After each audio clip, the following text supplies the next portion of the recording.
Մեթյու Հենրի, ամենօրյա ընթերցանություն, օր մայիսի 8։ Այսուհետև եղբայրներս, զորացեք Տերով և նրա զորության կարողությունով։ Եփեսացիս 6:10 խոսք։ Հոգևոր պատերազմի և տառապանքների մեջ մեզ անհրաժեշտ են հոգևոր զորություն և քաջություն։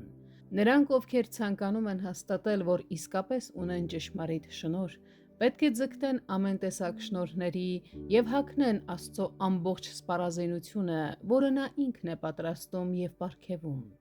Քրիստոնեական սպառազինությունը տրված է կրելու համար, և մենք չենք կարող այն անել, մինչև չավարտենք մեր պատերազմն ու մեր ընթացքը։ Մեր պայքարը միայն մարդկային թշնամիների կամ մեր ապականված բնության դեմ չէ։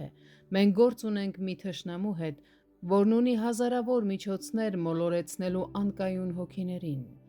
Դևերը հարձակվում են այն ամենի վրա, ինչ վերաբերում է մեր հոգիներին,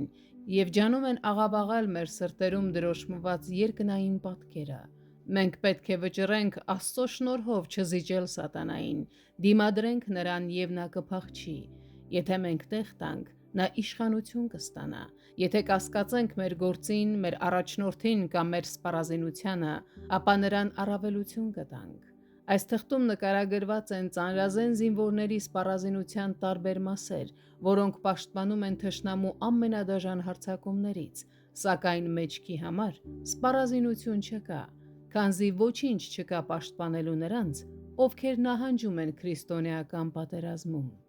Ճշմարտությունը կամ անկեղծությունը գոտին է։ Այն կապում ու ամրացնում է մեր սպառազինության մյուս բոլոր մասերը, և դրա համար էլ առաջինն է հիշատակվում։